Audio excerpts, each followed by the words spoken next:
Start again a couple of announcements. Yes, certainly. So a couple of announcements. First of all, there will be a group picture, but with the weather forecast in mind, we decided to try tomorrow at the beginning of the lunch break.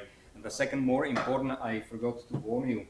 There is a regulation here. You are supposed to switch off your cell phones, because think of this room as a airplane, let's say, because it may interfere with the camera. Okay, so the second talk of this morning is by Mikhail Minchev from PISA, and the title you can read here. So please. Thank you very much. So first of all, I would like to thank the organizers of the workshop, and especially Professor Exner, for giving me the possibility to talk about quantum fields on graphs. The work I'm going to report is done in collaboration with my students Brando Bellazzini and Michele Borello from PISA, and my collaborator Paul Sorba from Annecy. I will start with some motivations for doing quantum field theory on graphs. These motivations have both mathematical and physical origin. From the physical point of view, you know that quantum field theory is a sort of generalization of quantum mechanics for describing systems with infinite degrees of freedom, quantum systems with infinite degrees of freedom. And the most striking applications of quantum field theory are in high-energy elementary particle physics. But one should keep in mind that quantum field theory has important and very deep applications also in condensed matter physics. And since quantum graphs are models which fairly well describe quantum wires, which nowadays can be constructed in laboratory, it is this second context which will be more important for the physical applications in my talk. Nevertheless, at the end of my talk, I will sketch an application of quantum graphs to string theory, which is nowadays the candidate for a unified theory of the description of the fundamental interactions in physics. So I think that quantum field theory on graphs is very interesting just because of that. It can be applied most probably at different scales. What are the typical problems which you can consider using quantum field theory on graphs? The typical physical problems you can face concern essentially the computation of the Casimir energy and Casimir force, and you had already 2 seminars on that in the past workshop by Professor Fulling. And the other important subject, the other important observable, physical observable, you can compute using quantum field theory on graphs is the conductance. The conductance of a quantum wire can be computed using quantum field theory. And these are essentially the 2 physical observables I will consider in my talk. So as far as mathematics is concerned, you know that in the past 15 years, low-dimensional field theory, essentially conformal field theory in 1 + 1 dimension, was very important for the development of new mathematical concepts. You have to remember about quantum groups and vertex algebras. So in my talk, I will show you how one can generalize the concept of vertex algebra from the line to a quantum graph. And this will be important for us physicists, because using this vertex algebra, you can perform the so-called bosonization procedure. The bosonization procedure in physics is a way to express fermions in terms of bosons. If you can do that, and this can be done in low dimensions, and this can be done also on a quantum graph, if you can bosonize, then you can easily solve a variety of problems. The most important one in condensed matter physics is the Tomonaga-Lattinger model. The Tomonaga-Lattinger liquid can be solved by using bosonization. Instead, I will show you how to use bosonization for the computation of the conductance of a quantum wire. So at this point, I think I can move to the plan of my talk. So my talk is divided essentially in 3 parts.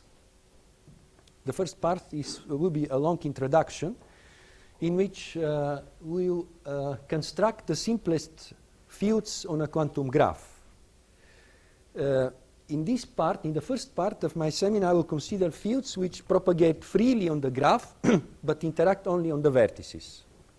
So this is a very simple model. In this case, you can find exact solution and you can go quite far away in computation physical observables.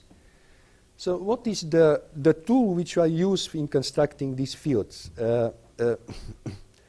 We apply here a technique which has been developed in different contexts. In the context of quantum field theory with point-like defects. So in physics, point-like defects are characterized by scattering matrices, which is very natural both from the physical and from the experimental point of view. You know that in quantum graphs, the vertices are characterized also by a scattering matrix. So it is very close to mind that you can transfer almost all the results which have been obtained in the context of quantum field theory with defects to quantum fields on graphs. And in particular, there is an algebraic technique which allows one to translate the boundary value problem at hand, which is an analytic problem, which is often quite complicated to be solved explicitly. You can translate it in algebraic terms. So physicists know that once an analytic problem is translated in algebraic terms, it becomes more, it simplifies, because you can use also representation technique. And in fact, using inequivalent representation of this basic algebraic structure, which is a sort of deformation of the algebra of the canonical commutation relations, we'll be able to treat also the problem at finite temperature, which is important for the physical applications in condensed matter physics. So in this first part of my talk, I will consider also the important question of symmetries and the fact that with each symmetry on a quantum graph, you have a related Kirchhoff's rule, which is fundamental for defining the relative conserved charge on one hand. Then I will consider the concept of scale invariance. So physicists know that even if you have a very complicated system, if you succeed to find a point where the system is invariant under scale transformation, which means rescaling of coordinate and time with a common positive factor, then the system drastically simplifies, but nevertheless keeps some important universal information. So what we'll do, we'll classify the critical points of our simple system, and then we'll study the properties of the system in this point. So as an application of this first part of the talk, we will derive the Casimir energy and the Casimir force on a star graph at finite temperature, computing the analog of the Stefan-Boltzmann law on a graph. Then another term will be the Casimir energy, and then we will find also the correction, the finite temperature correction to the Casimir energy, or if you want, to the Stefan-Boltzmann law, due to the presence of the vertex, due to the impurity. So in the second part of my seminar, we will construct what is called vertex operators, or vertex algebras, using all the information we developed in the first one. So the important point here is the computation of the correlation functions of these vertex operators. The correlation functions in the general case are very complicated functions, but in the scale invariant points, as I told you, they simplify. So in these points you can compute them explicitly, and using the bosonization technique for fermions, using these vertex representations, you can bosonize fermions. Then coupling the fermions with an external electric field, you can compute the conductance of the quantum wire. So in these points 1 and 2 in my talk, I will be dealing, as I told you, with fields which propagate freely on the graph and interact only on the vertices. In the last part of my seminar, I will consider also non-trivial bulk interactions, which means that the fields will be allowed to interact also in the bulk of the graph, not only on the vertices. The general case here is very complicated, obviously, but there are some models which are exactly solvable. And the models we know and we can solve exactly are the massless steering model, which is a 4 fermion interaction in 1+1 dimension. And this this model is well known to be solvable on a line, but we'll see that it can be solved also on a graph. And the other model, which I will consider, is the nonlinear Schrödinger equation, which is the phi to the 4th theory, but it's non-relativistic version. So let me go to the first part of my talk. So during my talk, I will consider the simplest graphs. I will consider star graphs because these graphs are essentially the building blocks of more complicated graphs, and because quantum field theory on these graphs is simpler. Otherwise, the equations and the formula become very complicated. So a star graph has only one vertex, V, and has as many as edges you want, and edges say. Each point on the graph is characterized by its distance, x, from the vertex of the graph, and there is a label I, which tells you the number of the edge. And when I refer in my talk to the bulk of the graph, this means that I'm considering the graph minus the vertex. So here we have the simplest field, quantum field, which you can introduce on a quantum graph. Phi, this is a free scalar field on a quantum graph. This is an operator which is defined on a dense domain in a Hilbert space. And it is actually an operator valued function because it depends on the position on the graph and also depends on time. And it satisfies 3 equations, actually, 3 conditions, actually. It satisfies the equation of motion, which is the free Klein-Gordon equation in this case. It has to satisfy some initial conditions, which in quantum field theory are fixed by the equal time canonical commutation relations, which are written here. And you have to fix also the boundary condition, which allows you to solve this problem in a unique way. Okay, as I understand, everybody has talked about this boundary condition, so I will not add any more words about that. Yes? What is the meaning of the bracket for the... This is the commutator in the Hilbert space. These are operators. Yes, yes. Yes, I'm sorry. Yes, these are operators with a common dense domain in a Hilbert space, and then you compute the commutator. Please. Do similar ideas work also for fermions? Or this is Yes. I'm considering bosons, but in a while I'll consider fermions. No, this is not... this is the simplest example because you don't have indices, but Okay, so this is the problem you want to solve, and you know what are the conditions on A and B.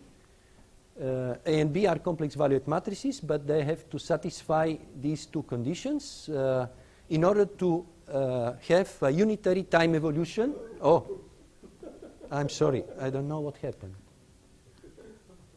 That is a problem.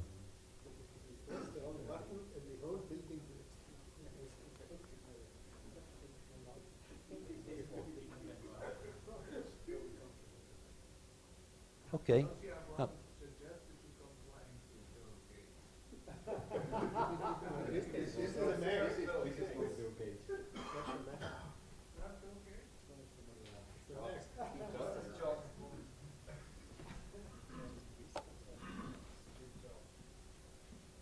I'm sorry.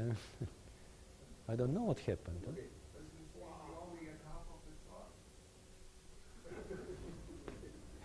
We'll see now. Maybe I can. Okay. Thank you.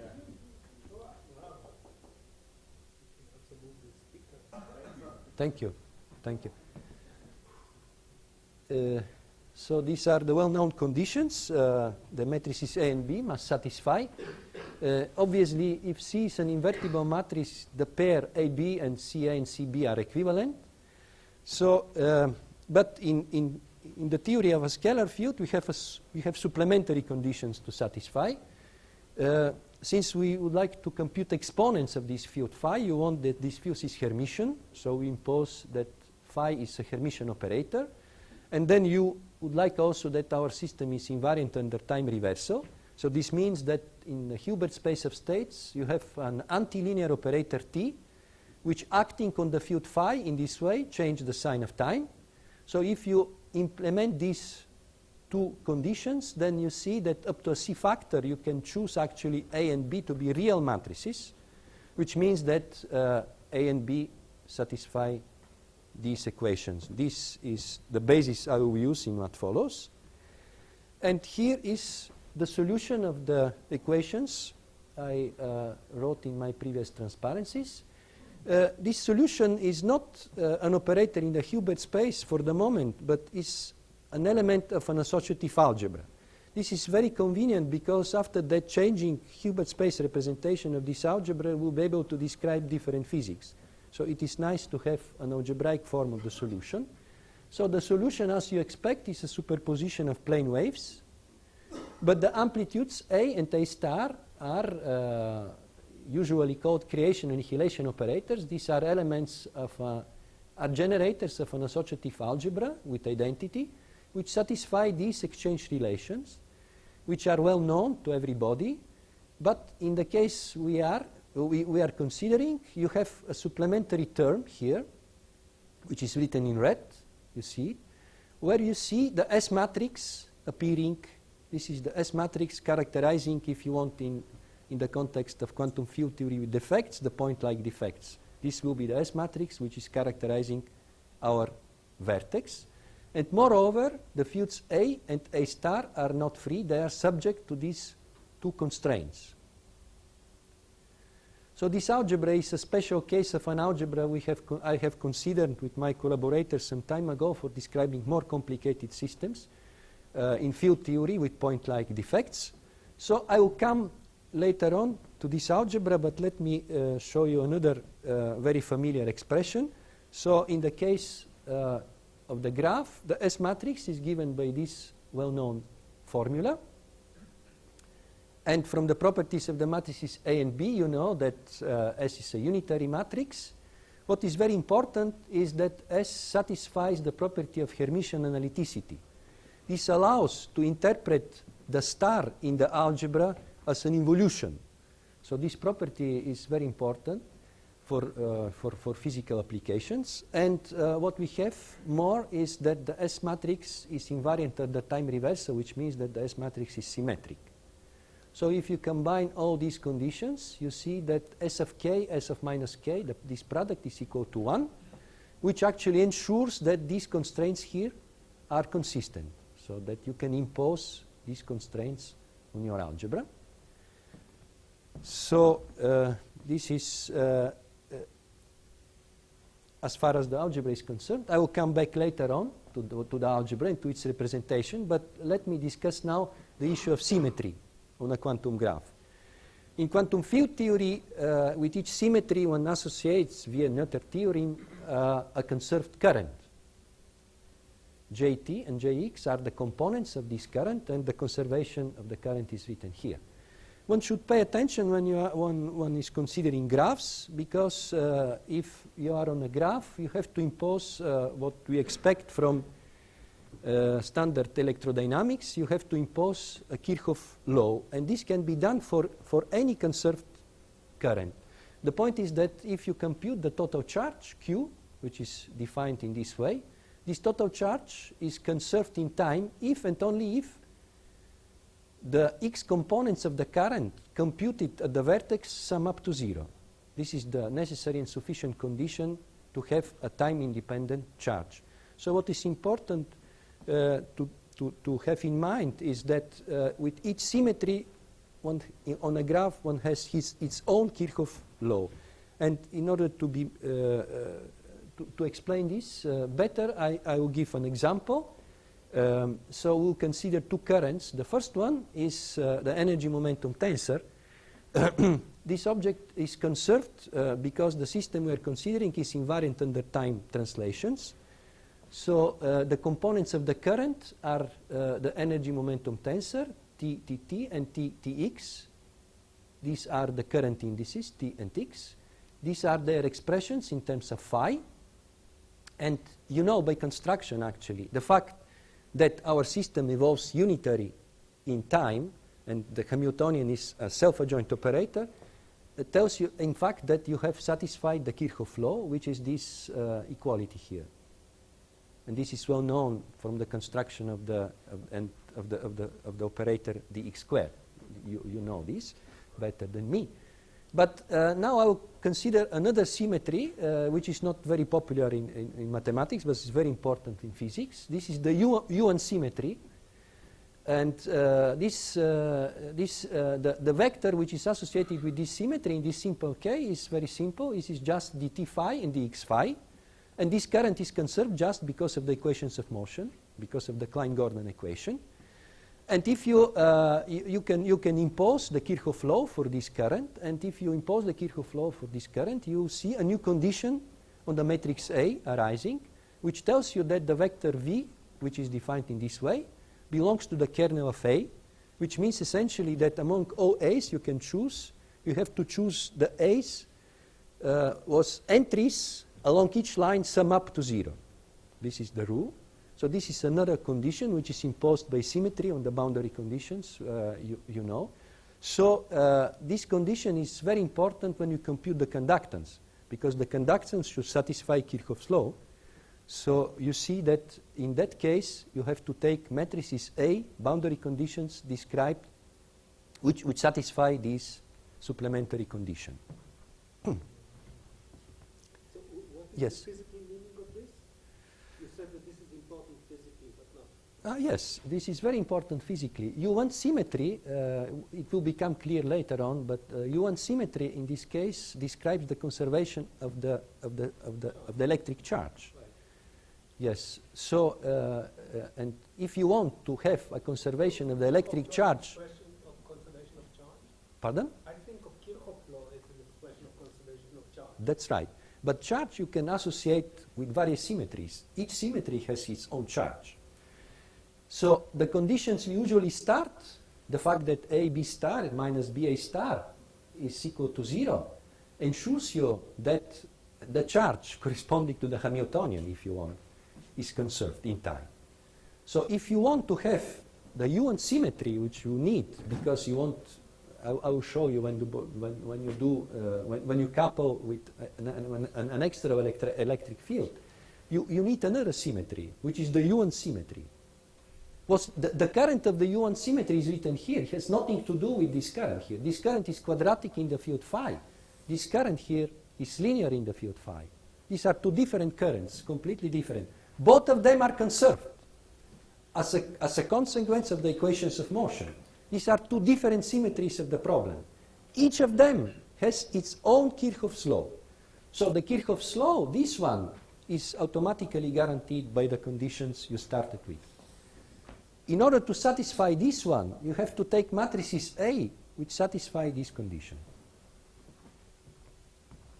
So perhaps if you could give an example of a Right. matrix that violates it, or Yes, yes. And what I will, of the- when I talk about fermions, we will see that if A violates this condition, then we will not have the Kirchhoff law for the electric current. You see, think But- of this in terms of Noether currents. If you have a Lagrangian theory and you have a symmetry of the Lagrangian, then calculate, so to say, the Noether current for this symmetry group. For each symmetry group, so to say, and U1 is, so to say, usually the symmetry group related to charge conservation. But this is not the usual electric current that was written down. That was still a third No, example. no. It will become electric current when we bosonize. It will become. We'll see in a moment. This is a conserved current for the moment. It's a conserved current. Sorry. This is a Hermitian scalar field. It's not a charged field. Correct. It's going to come from a charged fermion field later on. It will become in a while. But for the moment, this is a conserved current. What I want to say, that when you have a conserved current on the graph, in order to have a conserved charge, you have to ensure it's Kirchhoff's law. This is a simple thing. I mean. And it works for any conserved current. If you change the current, in principle, you change the Kirchhoff's law. Okay, so let me come back to the algebra. So, as I told you, the algebra is nothing very important for the conceptual point of view, but it is a very convenient choice of coordinates in field space. You see, if you have the right coordinates, you often are successful in doing computations. So this algebra is nice because it incorporates, if you want, the interaction of the vertex in algebraic terms. So it translates the boundary value problem at hand you have in algebraic terms. And for physics, this is very nice because it simplifies the problem. For instance, this is the Hamiltonian. This is the standard form of the Hamiltonian. You have not to put any conditions. I mean, you take this algebra and you define this Hamiltonian, and that's all. You have not to do anything more. You see, from the technical point of view, it simplifies very, very much life. It is a choice of coordinates in the field space. But in fact, now one can use this choice of coordinates because this algebra has inequivalent representations which describe inequivalent physics. So there are two important representations which are interesting in physics. There are many of them, but I will focus on two of them. There is the well-known Fock representation, in which the operators A, both of these have a cyclic state, which means that using the polynomials of A and A star, you can generate a dense space in the Hilbert space of states. So in the case of the Fock space, the Fock vacuum is annihilated by the operators A, and the basic correlation functions you can compute are the two-point correlation function A star, which is non-trivial, and you see the appearance of the scattering matrix here. And the other one is trivial because A annihilates the Fock vacuum. Another inequivalent representation is the so-called Gibbs representation, in which the fundamental state models a heat bath which keeps the system at finite inverse temperature beta. This is an equilibrium, so your system is always at fixed temperature, 1 over beta. And in that case, the cyclic state is not annihilated, obviously, by the annihilation operator, because essentially it contains infinite number of particles, which keep the system at the temperature 1 over beta. So in that case, the correlation, the basic correlation functions are a bit complicated. Both of them are non-trivial. So apart from the scattering matrix, you see the appearance of the Bose factor here, which is natural because we are doing bosonic field theory. So these are essentially the representations I'm going to use. So using this simple formula, in effect, you can compute in this simple theory all possible observables. So let me say now some words about the scattering matrix. So physicists always like to express their quantities in terms of observables. So A and B are a bit strange because they are not directly related with observation at first sight. So the physical observables in the game we're playing is the scattering matrix. That's obvious. This is the only physical observables you have. So it is natural to ask if you can express the scattering matrix, if you can express A and B in terms of the scattering matrix. And this is well known how to do this. One can in fact one needs the scattering matrix only to know the scattering matrix only at certain value of the momentum, say K0. So this matrix satisfies these two conditions, and as a consequence of these two conditions, you can see that you can choose A and B in this way, and C can be chosen in such a way that these matrices A and B are real, because as I told you, I want to do a theory which is invariant under time reversal. So once you have fixed A and B, you can compute the scattering matrix. Now it takes the following form and obviously satisfy this condition. If you put K equal K0, you get the scattering matrix as 0. So now this description is very useful and is equivalent to description in terms of A and B, because it allows to classify easily and more physically the critical points of the system, the points in which the system is invariant under scale transformations. So and this is the next argument of my talk. So what we consider, you consider scale transformation. You rescale both the coordinate x and the time with a common factor rho, positive factor rho. And by definition, you call critical points or scale invariant systems all systems which are invariant under this transformation. So now, if you want to describe the scale invariant points in terms of A and B, it is a bit complicated because A and B should satisfy some conditions. But if you want to classify the points, the scale invariant points in terms of S0, this is very easy. And here are the conditions for the scale invariant points. So S0 must be unitary. You have to have time reversal, so S0 must be symmetric. We want to have the U1 Kirchhoff law, which means that in terms of S0, the condition is this. It tells you that the vector V was entries were 1, is invariant under the matrix S0. And finally, we want that the system is scale invariant. The invariance under this symmetry translates in this condition. So from these conditions, you can deduce that the scattering matrix at the scale invariant point is actually K independent, which is, for a physicist, is obvious because K is a momentum which scales with the inverse powers of rho. If X scales by rho, K scales by rho to the minus 1. So the fact that S must be K independent is obvious. But what might be surprising that so the scattering matrix simplify drastically, but they nevertheless keep some important information for the system, and this is what I want to describe now. But before describing, I would like to tell you how you can classify the scale invariant scattering matrices. The classification is very simple. You can use as a parameter the rank of the matrix A, or if you don't like A, P is also the number of the eigenvalues of the scattering matrix S0, which are minus 1. So S0 has eigenvalues plus 1 and minus 1, and P is the number of the negative eigenvalues of S0. So you have three possibilities. When P is equal to 0, you have Sn equal 1. This is the scattering matrix equal to 1. It's not very interesting. This is the Neumann case. When P is equal to 1, you have the Dirichlet conditions, which you have the S matrix is equal to minus 1. But when P is between 0 and 10, you have a whole family of critical points, which depends on P times N minus P minus 1 parameters. And this is very interesting for physicists. At least, in fact, one of these points have been found completely independently in a very complicated computations by physicists. So, so this minus 1 here reflects the U1 Kirchhoff law.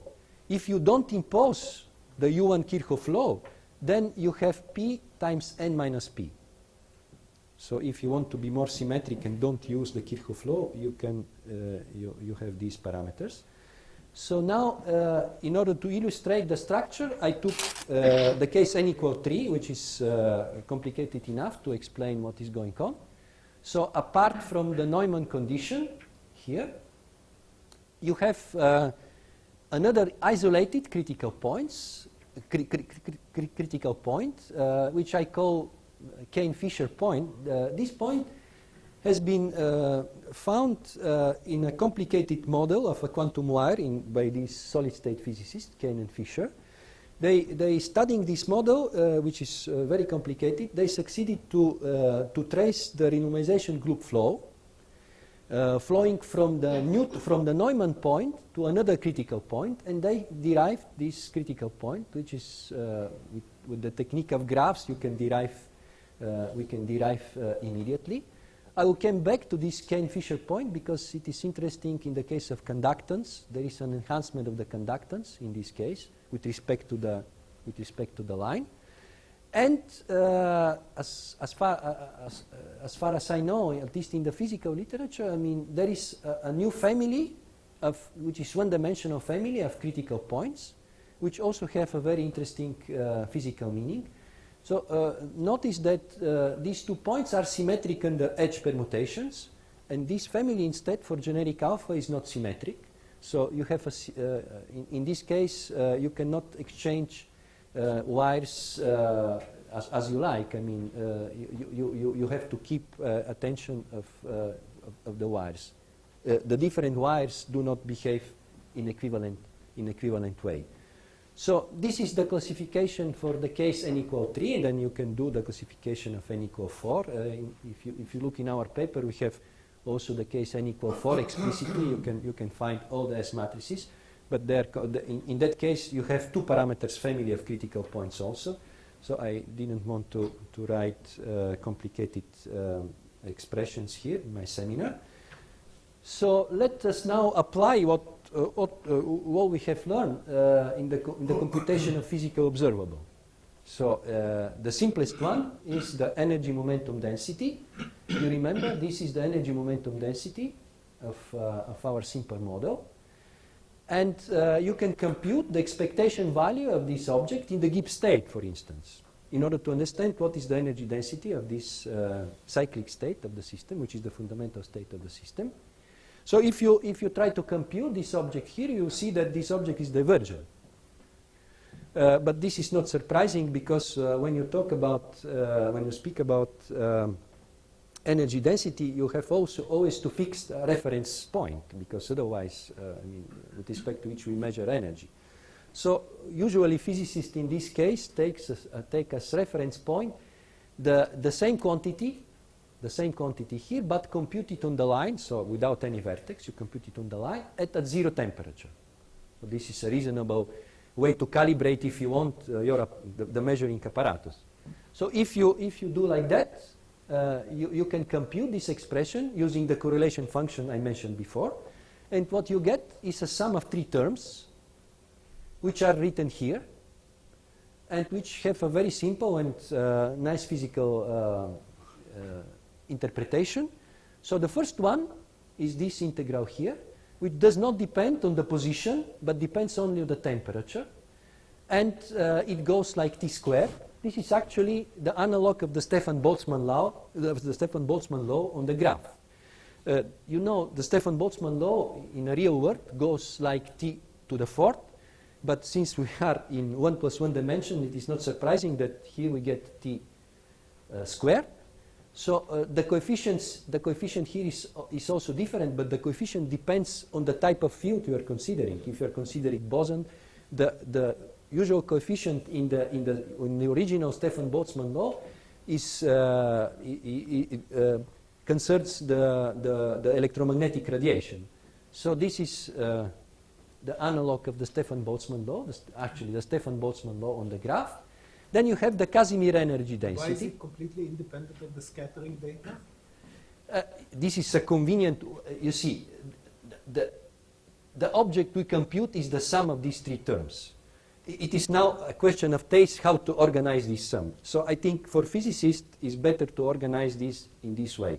To separate a term which depends only on the temperature but not on the scattering data. It's a choice. This is a choice, but it is a physical choice because, I mean, everybody knows the Stefan-Boltzmann law. So I think this is... So then you have a term which does not depend on the temperature, but depends only on the scattering data. And this term, it is natural to call this the Casimir energy because this will be there also if the temperature is 0. This is the standard Casimir energy. In fact, it coincides with the expressions which have been computed also by other authors. This is simply a Fourier transform, you see. Here we have the energy, which in our case is modulus of k, and you have an integral over k. This is a Fourier transform.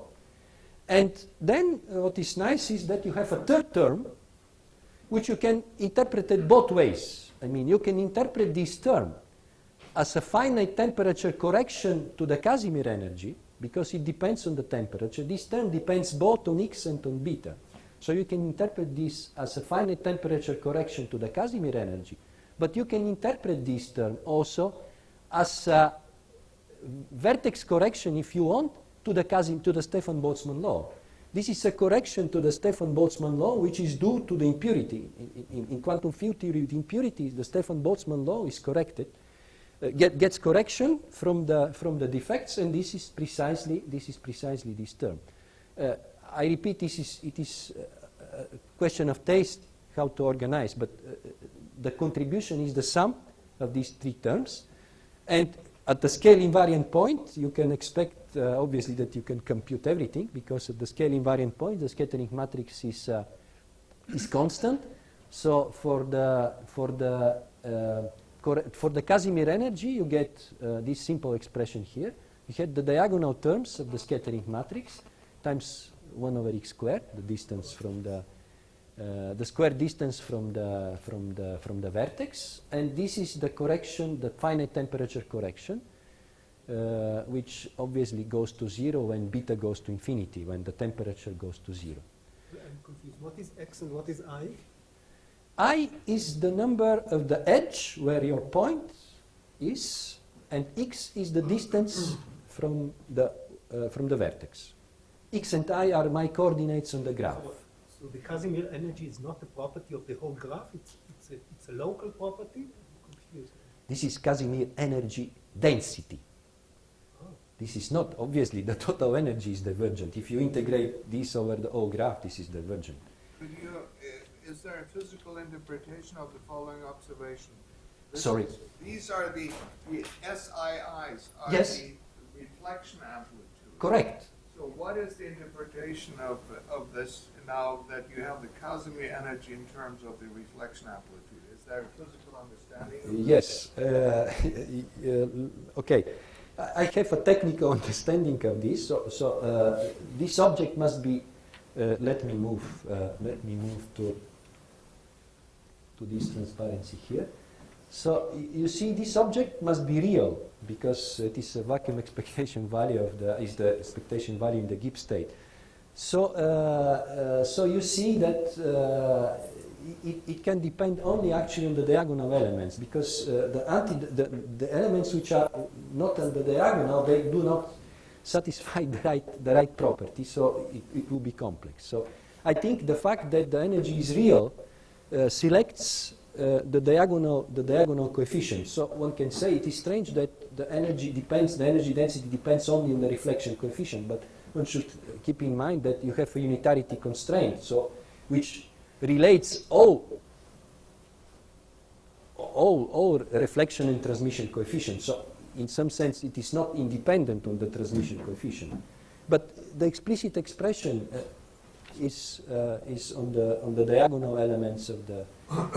You should be able to do more with this because the S matrix is a meromorphic function. The poles Yes. of the plane correspond to bounds. Correct. So you should be able to do a contour Yes. integral and pick up the poles. Yes, correct. So for the moment, I'm not considering systems with. You see, in this system you can have vertex-bound states in which the scattering matrix has poles in the upper half plane. So for in that case, all this what I'm saying can be repeated, but you have to take care about these bound states. And in field theory, these things change a bit. You have to introduce to enlarge the algebra we are considering. But this can be done. This can be done. And actually, we have done this in the case of n equal 2. So now we can do a small application of this result here. You can study the stability of the critical points we found in the case n equal 3 using the Casimir energy. Obviously, if you believe that the most stable point has less energy, then you can use this for classifying, for discussing the stability of the critical points. And what comes out from this formula here, it is the most stable is the Neumann point. Then you have the alpha family, and finally this family here of Kane and Fisher, this point here of Kane and Fisher is less stable. So if you believe on energy considerations, you can have this transition here, SKF, S alpha, and Sn. So this is what I wanted to say about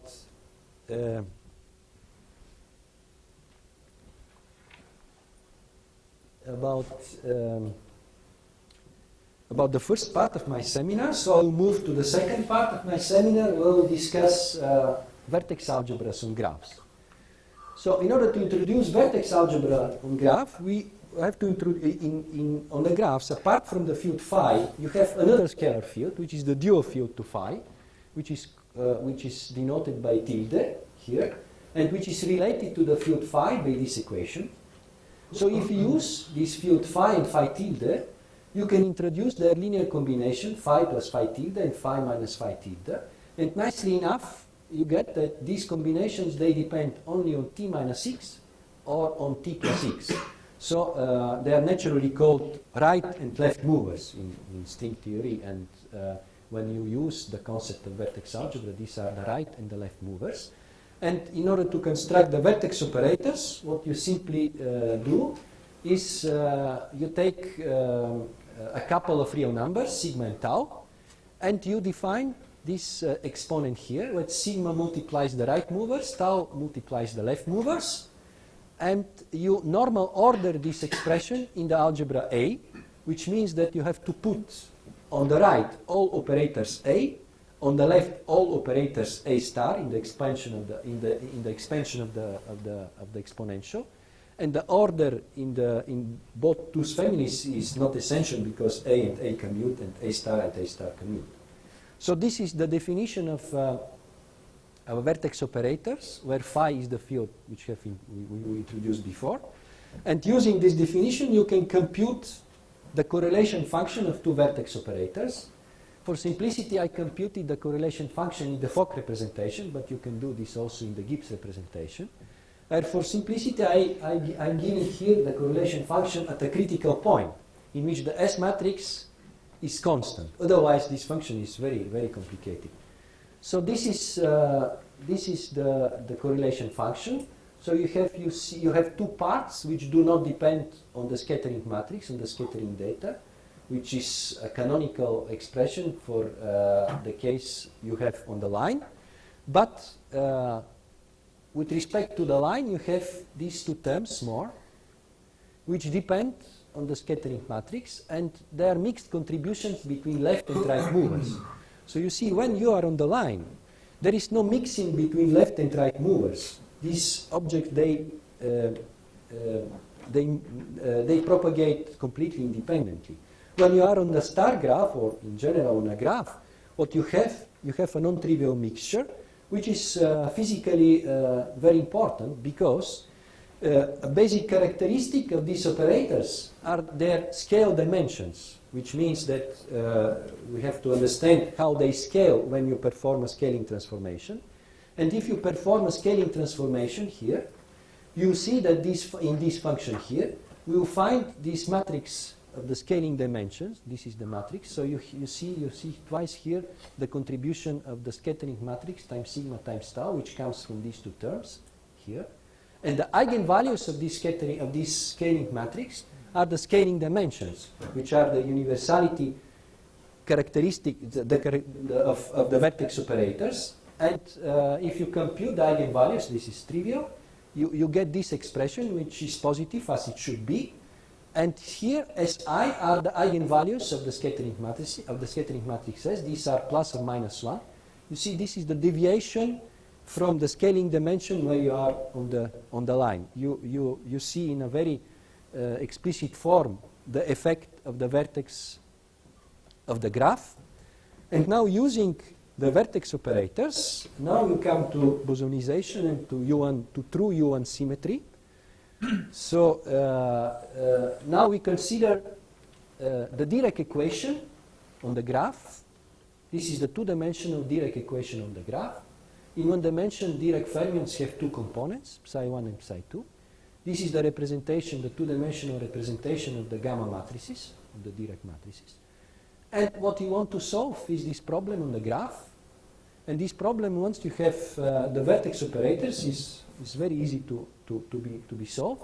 You simply, for psi1, you take the vertex operator at the point 1, 0. So you take sigma equal 1 and tau equals 0. For psi2, you take sigma equals 0, tau equal 1.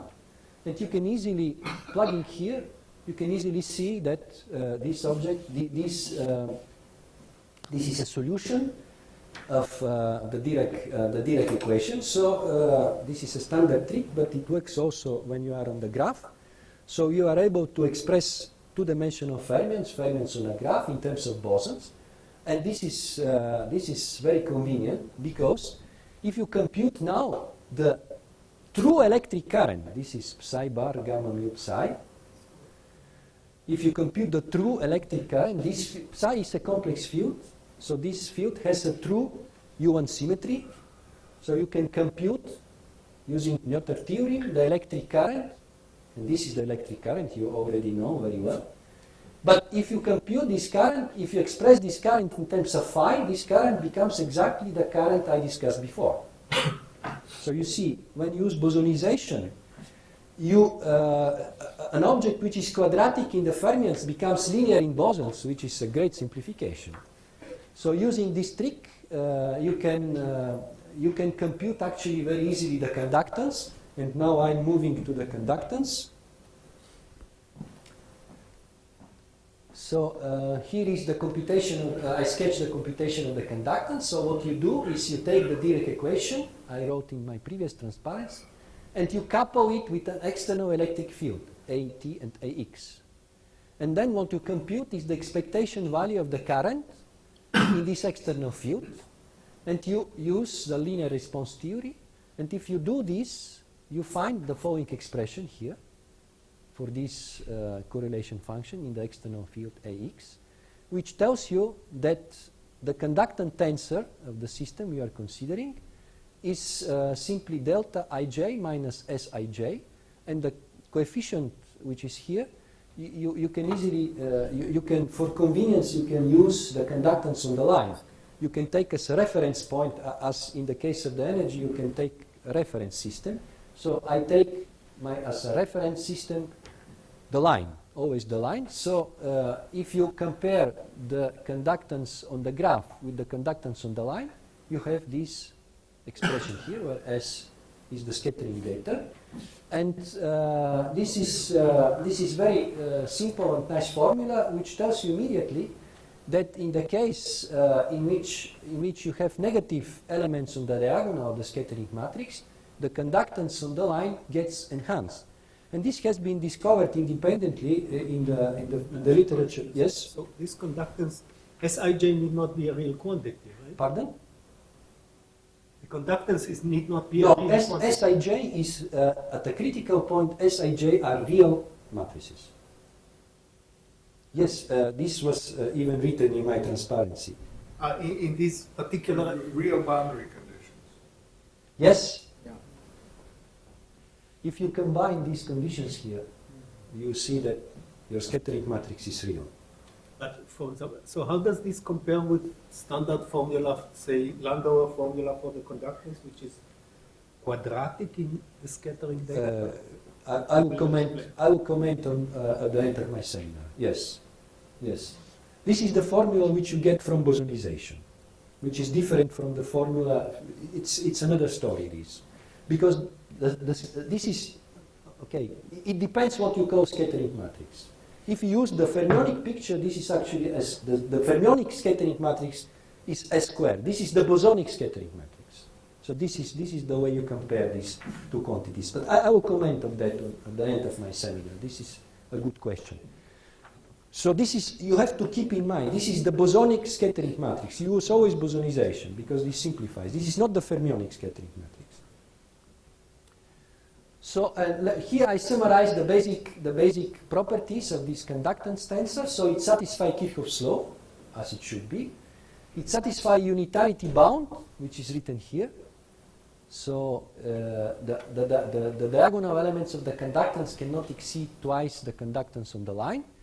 And there is also a sum rule which is satisfied, where P, I recall, is the rank of A, which is this rule here. And there is a curious relationship between the possibility to have attractive force and enhanced conductance. You see, if you compute the Casimir force is the derivative of the Casimir energy. So this is the Casimir energy. And if you compute, you see that you have enhanced conductance when you have repulsive force, and you have depressed conductance when you have attractive force. this is a mathematical consequence of all this formula, but I don't think there is a good physical understanding of this phenomenon, but this comes out from the formula. And now I will move to some other physical applications. So in this old paper I mentioned by Fisher and Kane and also Nayak, they computing the conductance, they were very surprised by the fact that at the end of the story they got an enhanced conductance with respect to the line. So you have a junction of 3 wires which conducts better than if you take a single wire. And they interpreted this as a consequence of Andreev reflection, which is a known mechanism in condensed matter physics for getting enhanced conductance. I have no time to discuss this problem in details here. But now let me tell you what happens with the new family of critical points, with the alpha points here. So in the alpha case, you have both enhanced and depressed conductance. You see, you have to satisfy this sum rule here, which is a consequence of the general formulas here. And here I plotted the conductance calibrating G line equal to 1. So you see that you have domains of enhancement, which are these points here, which are precisely at 4/3 G line, as here. And you have domains of depression in which the minima goes to 0. So you can have, using this parameter alpha, flowing along these critical points, you can have both enhancement and depression of the conductance. And now let me comment on the fact what happens if you are away from a critical point about the conductance. If you are away from the critical point, you can compute still the conductance, and the final result of the conductance is here. Now the conductance depends on the frequency of the exciting field A, which is written here, and now the conductance becomes in general complex. So you have, when you are away from critical points, you have not only pure resistance, but you have also non-trivial capacity or inductance. I'm finishing. So let me say some words about the non-trivial bulk interaction.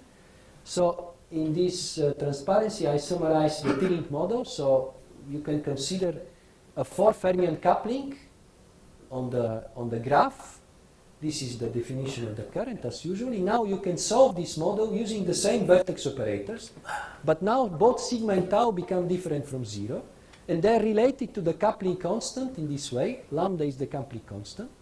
So using bosonization, you can solve this model, and you can compute the conductance, and the conductance depends on the coupling constant in this way.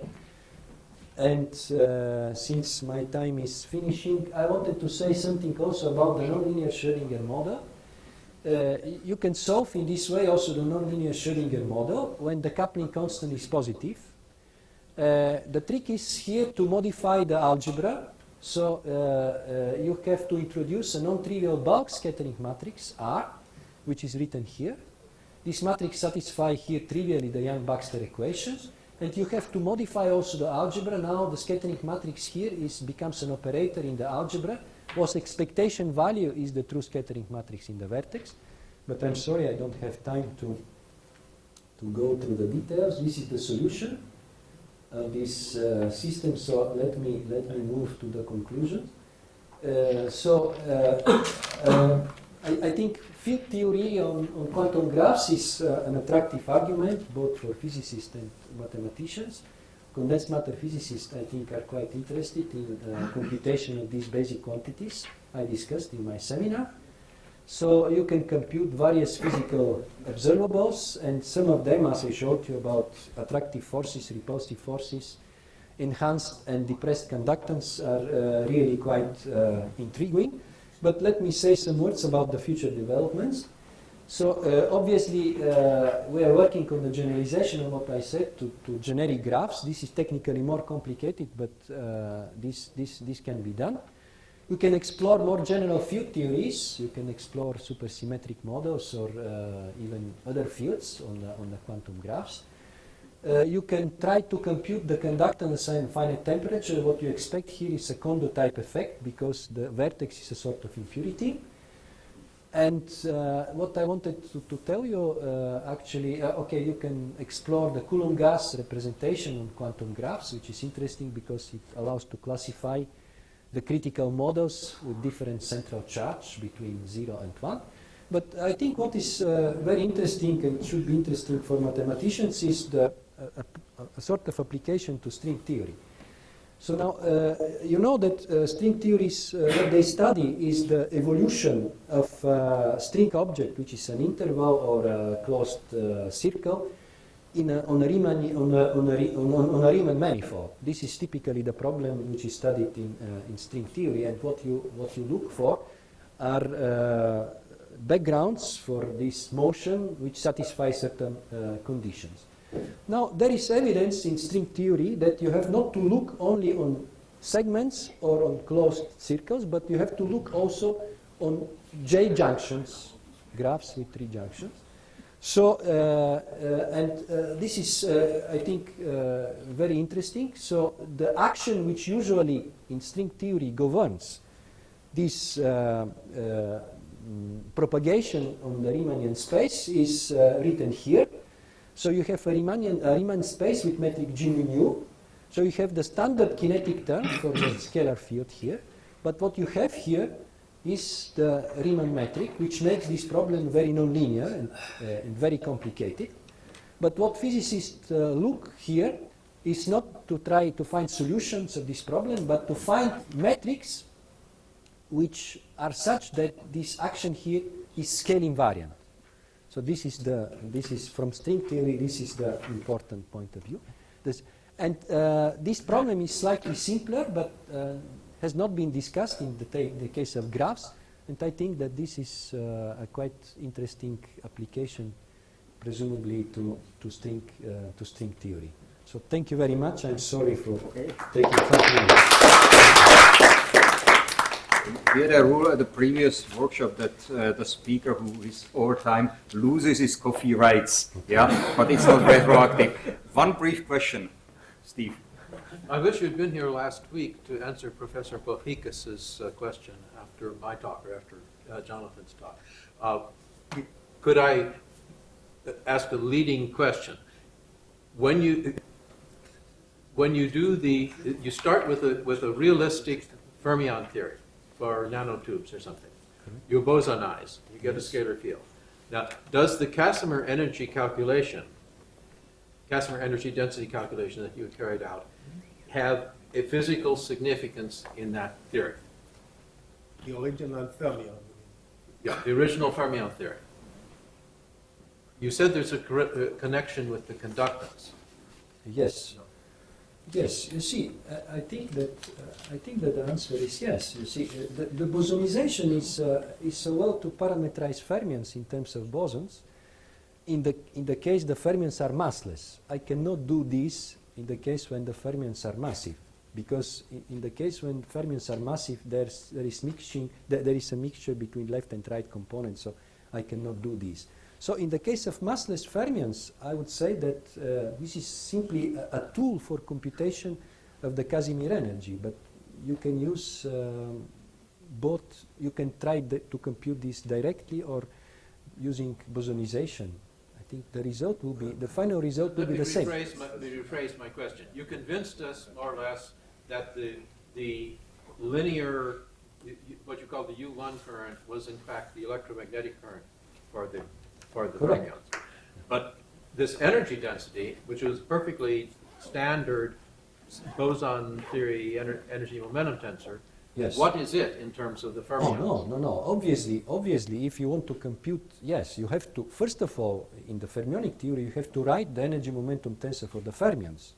After that, you have to express the energy momentum tensor of fermions in terms of bosons, and then you have to compute. It is not the bosonic energy momentum tensor I computed in my seminar. No.